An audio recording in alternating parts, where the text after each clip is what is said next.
जय हिंद दोस्तों, मैं राहुल सर आप सभी का स्वागत करता हूं आपके अपने YouTube चैनल गणित का सागर में। आज के इस वीडियो में हम चक्रवृद्धि ब्याज का शानदार तरीका सीखेंगे, जिससे आप चक्रवृद्धि ब्याज के क्वेश्चन को 2 से 3 सेकंड के अंदर आसानी से बना पाएंगे। इसके लिए आपको कुछ फॉर्मूला याद करना होगा। अगर आपको फॉर्मूला याद नहीं होगा तो इसे कैसे ट्रिक से याद किया जाए वो भी मैं आपको बताऊँगा। आपको बस याद रखना है कि जो भी वर्ष दिया होगा, मान लीजिए यहाँ पर 2 वर्ष दिया है तो शुरू में 2 होगा और सबके लास्ट में 1 होगा। यहाँ तक आपको समझ में आ गया। अब देखिए यहाँ पर 3 वर्ष है तो पहला क्या होगा, 3 होगा और लास्ट में 1 होगा। उसी तरह 4 का भी देख लीजिए, 5 का, 6 का, 7 का, आप किसी का भी कीजिएगा तो यही आएगा। यहाँ तक आपको समझ में आ गया होगा। अब आप पूछिएगा सर यहाँ पर जो है वो कैसे आया, तो इसको आप याद कर लीजिए। 3:3:1, 4 साल का 4:6:4:1, इस तरह से आप इसे याद कर लीजिए। और अगर आपको ये याद नहीं हो रहा है तो इसका भी ट्रिक है, वो कैसे सॉल्व होगा चलिए मैं आपको सिखाता हूँ। इसके लिए आपको सिर्फ 2 वर्ष का याद रखना है। तो 2 वर्ष में कोई दिक्कत ही नहीं है, पहला में 2 आ जाएगा और अंतिम में 1 आ जाएगा, ठीक है। अब 3 वर्ष का याद करना है तो शुरू में हमें 3 लिख देना है। अब उसके बाद क्या करना है, 2 वर्ष में देखिए क्या है, 2 और 1 है तो इसको क्या करेंगे, हम जोड़ देंगे। तो 2 और 1 को जोड़ेंगे तो ये क्या होता है, 3। वही 3 यहाँ पर लिखा गया है और उसके बाद 1 का 1 उतार देंगे। अब क्या है, 4 वर्ष का निकालना है। तो 4 वर्ष में मैंने आपको क्या बताया था, पहला 4 होगा और लास्ट का 1 होगा। यहाँ तक कोई दिक्कत नहीं है। अब हम क्या करेंगे, सबसे पहले इसको जोड़िए। तो 3 + 3 करेंगे, ये कितना होता है, 6।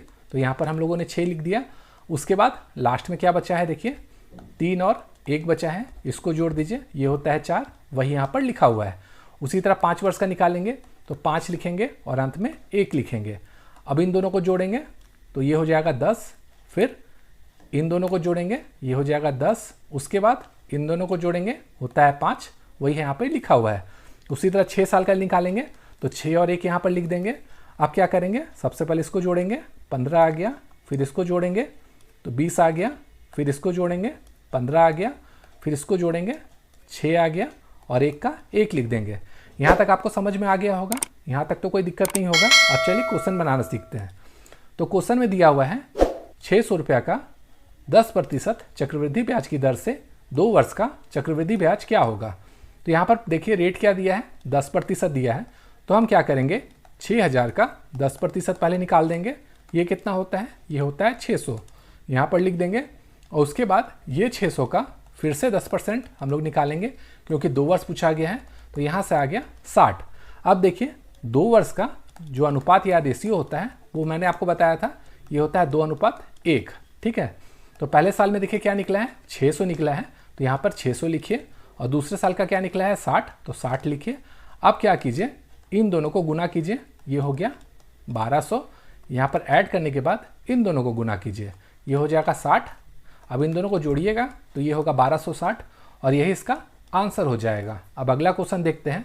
यहाँ पर 10,000 रुपये का 10% के हिसाब से 3 वर्ष का निकालना है। तो हम फिर से करेंगे वही, 10,000 का 10% पहले निकालिए तो ये होता है 1000। दूसरे साल का निकालेंगे, हो जाएगा 100 और तीसरे साल का निकालेंगे, ये हो जाएगा 10। अब 3 वर्ष का अनुपात क्या होता है, मैंने आपको बताया था 3:1। ये 1000 है पहले साल का, यहाँ पर लिखिए। दूसरे साल का है 100, यहाँ पर लिखिए। और 10 तीसरे साल का है, यहाँ पे लिखेंगे। अब सबको गुना कीजिए तो 3 गुना 1000 हो जाएगा। इसमें ऐड होगा 3 गुना 100 से और 1 गुना 10 से। तो यहाँ से आएगा, ये हो जाएगा 3000, ये हो जाएगा 300 और ये हो जाएगा 10। और इसे हल करेंगे, ये हो जाएगा 3310 और यही इसका आंसर हो जाएगा। अब अगला क्वेश्चन देखते हैं। यहाँ पर देखिए 8000 रुपये का 10% के हिसाब से 4 वर्ष का पूछा गया है। तो सबसे पहले 8000 का 10% निकालते हैं, ये हो जाएगा 800। दूसरे साल का क्या हो जाएगा, फिर 800 का 10%, 80। फिर 80 का 10% निकालेंगे, 8। और उसका चौथे वर्ष का निकालेंगे, ये हो जाएगा 1/8।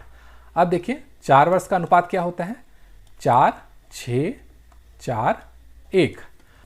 अब हमें क्या करना है, इसको गुना करना है। यहाँ से आ जाएगा 3200, इसमें ऐड कीजिए इसको गुना करके, यहाँ से हो जाएगा 480। इसको गुना कीजिए, यहाँ से आएगा 32। इसको गुना कीजिए, ये हो जाएगा 1/8। अब सबको जोड़ना है तो देखिए यहाँ पर 2 + 2 + 0 कितना होता है 2, यहाँ पर लिख दीजिए। 8 3 11, तो 1 हो जाएगा। 4 और 2 6 और 1 7 हो जाएगा, और 3 का 3 आ जाएगा। और 1/8 को क्या लिख सकते हैं 0.8। इसको हल करेंगे तो यहाँ से आएगा 3712.8 रुपया, और यह इसका कंपाउंड इंटरेस्ट हो जाएगा। तो इस तरह से आप कोई भी क्वेश्चन हो, चाहे 6 साल का, 7 साल का, 10 साल का, आप आसानी से सभी क्वेश्चन को निकाल सकते हैं। तो आशा करता हूँ ये वीडियो आपको पसंद आई होगी। अगर वीडियो पसंद आई है तो वीडियो को लाइक तथा शेयर जरूर कीजिएगा, और साथ ही साथ चैनल को सब्सक्राइब करना भी ना भूलिएगा।